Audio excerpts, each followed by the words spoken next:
Today, let's look at conditioning this bottom position of the handstand push-up. So the position where your head is very, very close to the floor. It's not touching the floor, it's just off. We need this to be super strong for when we push up and down out of the handstand push-up, because if it's not, that's a point where you're nearly always going to fail. So first of all, we need to get the setup correct. So understand the positioning of the head and the hands. So I externally rotate the hands, take them a little bit wider than my normal handstand position, and then my head creates a triangle with the hands. So around there. Now, I'm a big fan of having the forehead down and not the nose or the chin. When you try and take the nose and the chin in that position, you're really forcing that extension. So probably one of the easiest positions to practice going in and out of that position is to go into a crow or a frog position and then take the head down towards the floor and just hover it in that position there. Now you should feel here that the hips are low and the feet are low towards the back to counterbalance the head and shoulders coming forwards. But that position is very much the same as that position in a pike, is the same as that position in the bottom of the handstand push-up. So I'd first try that crow setup and see if that works for you, see if you can create that triangle. Try it on your knees first and make sure that's comfortable. Enter the crow to get there and then just hang out there. See how that feels. Now the next progression is probably the pike push-up. Now I say probably because it's going to be a little bit different for everyone depending on where they're comfortable, where their flexibility is, where their strength is. But I'm going to start in this down dog position. I'm going to come forwards around the upper back and shoulders, head comes forwards, elbows bend as I take the head down to that position, and then I hold the head just off the floor, around 5-10 seconds, push back up and back out again.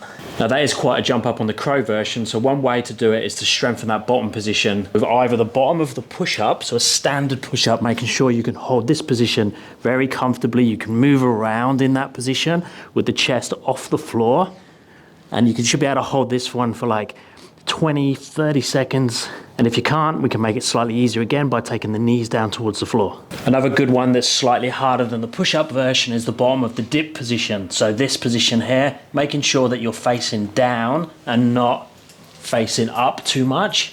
Making sure the arms are pushed into your side and hold that for around 10 to 15 seconds. Now, if you can do the standard pike version, okay, now you could elevate a leg. So we're trying to mimic the proper handstand push-up position with now the straight leg, and again I can hold that for 10 to 15 seconds.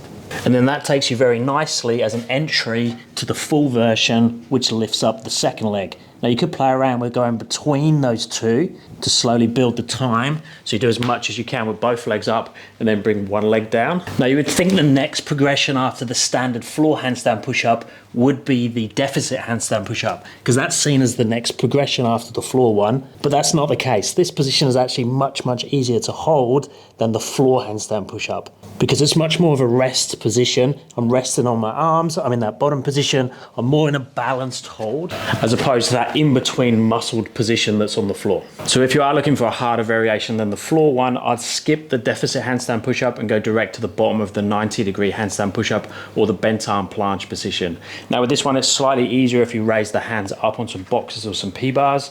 Externally rotate the arms the same way. We want to have good friction or contact between our arms and our torso. You could start in like a froggy position there, half lay type position, straddle.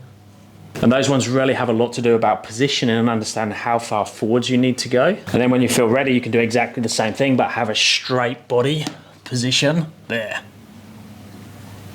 And then the other thing you need to choose is how you get in and out of the position. So the hardest way would be to go down into the bottom, hold for your time, so maybe 5 seconds down here, and then push back out through the concentric movement. Now if that's too hard, you could just do the eccentric down to the hold. Again, 5-10 seconds here, and then drop down to your knees and come back out. And that's obviously the same with any of the progressions. So standard handstand push-up, come down, 1, 2, 3, 4, 5, 6, and push back out. Make sure you hold control at the top, and then come back down.